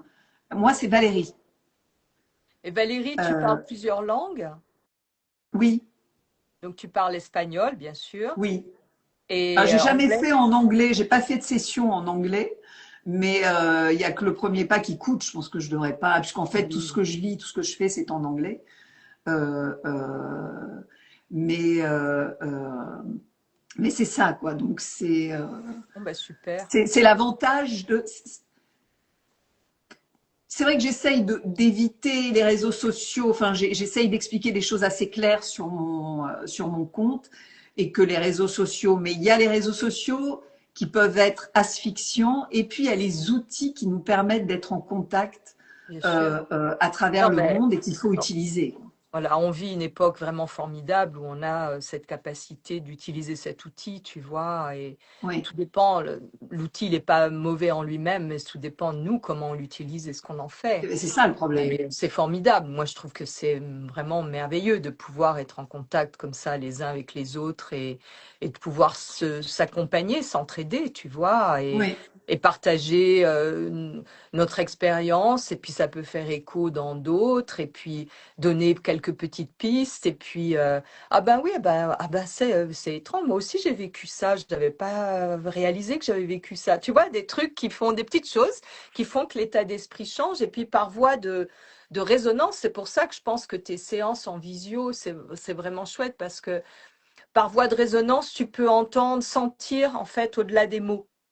Tu vois, oui, oui. Et il y a puis des mots et j'ai tu vois la l'avantage et personne. c'est vrai Voilà. que je me rends compte que ça m'aide beaucoup en Ayurveda, c'est que j'ai interviewé, que je continue à interviewer, mais j'ai interviewé des gens depuis, ça fait plus de 15 ans que j'interviewe des gens Ouais, et que j'arrive à comprendre les gens. J'ai une certaine empathie qui est due à ce que j'ai vécu moi comme dans ma mhm. vie. Et ça aide énormément pendant les sessions. Bien Et puis sûr, c'est mettre les gens à l'aise, c'est leur donner confiance pour qu'ils expriment aussi bien sûr. tout ce qu'ils ont à dire. Et on a toujours tendance à penser que ce qui nous arrive, ça n'arrive qu'à nous. Et Oui. en parlant, en libérant justement cette parole Mhm. qui dernièrement se libère pour des atrocités, ça serait bien aussi de libérer la parole pour s'entraider pour des choses qui vont nous Bien permettre sûr, de vivre mieux. bien sûr, bien sûr. Bon, ben voilà, on va terminer là-dessus. C'était super. Je te remercie Oui, c'était vraiment. merci, ben merci à toi. Et puis on va Ouais. continuer à parler nous Voilà, pour faire nos petits pour bilans. Là, j'ai du nouveau, là, je te dirai. oui. Ah, il y a une surprenant. question sur l'Ayurveda, est-ce une transmission orale en Inde? Alors, il y a eu, non, il y a des écrits, il y a plusieurs livres. Alors, il y a les livres de l'Ayurveda en Occident, mais il y a des livres, il y a le Samhita, il y a le Charaka, enfin, c'était des médecins qui ont écrit. Donc, les textes existent. Et en fait, l'Ayurveda, ça se transmettait par voie orale Mhm. jusqu'à ce que ça soit écrit il y a quelques milliers d'années. Mais au départ, ça se transmettait par voie orale. Ouais, ouais. Donc, Écoute, super. Je sais pas s'il y avait d'autres questions, mais là, j'espère que je vais pouvoir sauver la vidéo parce qu'on est à presque une heure, plus d'une heure et demie. bon, alors on Donc, va se taire et tu essayes voilà. de le faire. Et Alors, t'as donc, vu? apparemment, Oui. si la langue de ton téléphone est en anglais, Oui. ah non, alors du côté de chez Patou, j'ai juste une chose, 35 jours alors, si en plus tu es constipé, bonjour la putréfaction, oui, oui et non. Parce qu'il y a une partie qui devrait, c'est ça en fait. Le but, c'est d'arriver à évacuer tous les jours pour éviter, parce qu'en fait, c'est plus que de la putréfaction, c'est des toxines qui vont empêcher, qui vont boucher tous les canaux du corps et on en a plein des canaux du corps. Donc la langue, si ton téléphone est en anglais, tu peux choisir de mettre des sous-titres en anglais sur tout ce qu'on a dit Je au sais pas moment comment de. on fait ça. Faut que je regarde. J'ai Je crois que jamais. ça apparaît. Il y a marqué si tu veux des sous-titres. Je crois que quand tu vas la garder, Ok. il y a l'option sous-titres et les sous-titres seront dans la langue en principe de ton téléphone. Ah, ok. Je vais voir. Je vais regarder ça parce que j'ai pas vu qui apparaît quand je ferme. J'ai pas vu qu'il apparaît quelque chose comme ça. Je sais Je pas. sais, moi je suis vraiment pas, c'est pas mon truc, Alors, donc est-ce je que peux pas tu l'aider. regardes, tu as remarqué quelque chose? Je l'ai pas fait exprès. Tu l'as pas fait Oui, exprès. qu'on est en jaune. En vert jaune. Parce on est dimanche, c'est la couleur jaune, c'est en fonction les couleurs, normalement, on devrait les mettre en fonction des planètes. Ah, moi, Et je vois. aujourd'hui, c'est Sunday, Ah ouais, ouais, tout à fait. Et soleil. là, c'est un jaune qui est un peu vert, tu vois. Et toi, je le vois un peu vert aussi. Oui, Et oui. en fait, c'est vraiment une couleur qui a trait à la régénération, tu sais. Comme les petites pousses des arbres quand elles sont toutes neuves, là, tu vois, toutes Ben fraîches comme voilà, ça. on est en pleine Voilà. régénération. Voilà. Bah, je te remercie, je t'embrasse. Moi aussi, je t'embrasse et merci à ceux qui nous ont écoutés. Au Merci, revoir. merci à vous. Ciao. Salut. Donc là, tu vas sortir, je crois, et puis je vais pouvoir fermer, je Oui. vais voir. Ok, merci encore. Alors, voyons voir. Je vais donc fermer. Merci à vous tous. C'était vraiment super de la part de Valérie de nous donner toutes ces infos. Et je vais donc poster sur mon YouTube. Et voilà. Allez, à la prochaine. Je vais voir si j'ai ces histoires de sous-titres.